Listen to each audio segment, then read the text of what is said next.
Good morning, folks. All right, as the title says, this video will mainly be an update for the languages that I chose to focus on for the entire year.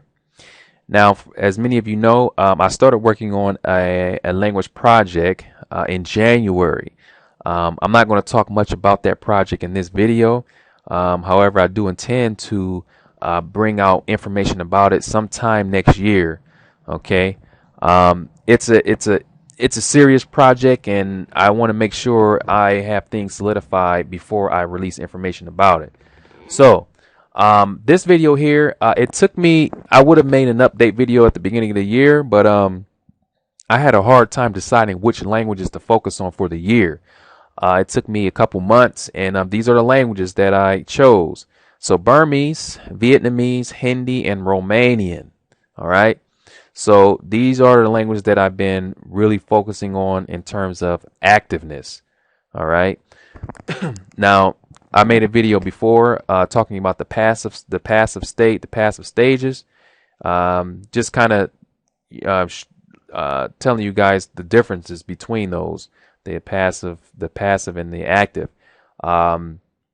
It's really easy to listen. So if you're working on like 4 languages or 5 languages at one time, you can do 15 other languages or 20 other languages, but it has to be in the passive category because it will be hard to get those in actively. So here you see partner next to Burmese and Romanian. Now, Burmese, I recently partnered up with someone. We meet with each other for at least 4 hours a week, and we practice Burmese. That's basically what that means. Now, when I'm not with my partner, I still do a lot of listening. I listen to some random videos on YouTube. I listen to my audio that I have from some books and radio stations.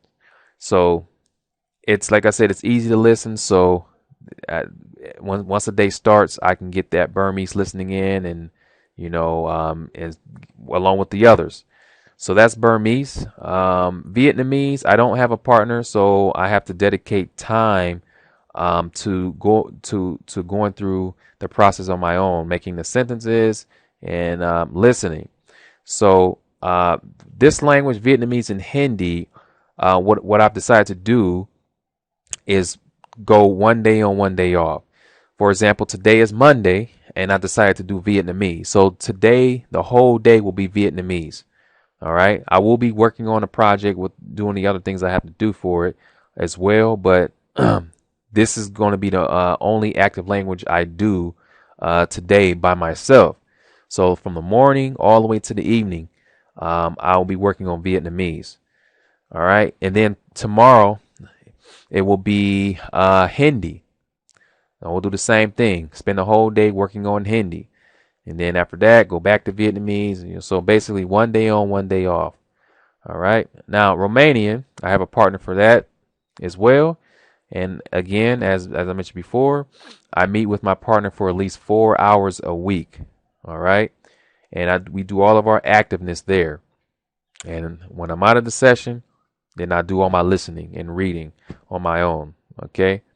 So the only thing I had trouble with lately is the chatting. I haven't really had much time to go to the chat rooms to practice some of these languages with the native speakers. But that's something that you really want to do when you start on the language. Make sure you find a chat room where you can practice what you've learned.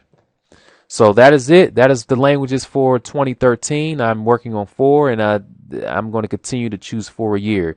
And once I become comfortable, fully comfortable in all 4 of these languages, I will begin to switch them out for languages that are in my passive group. Okay. So that is it. That's what I'm working on now actively. And yeah, let me know if you guys have any questions.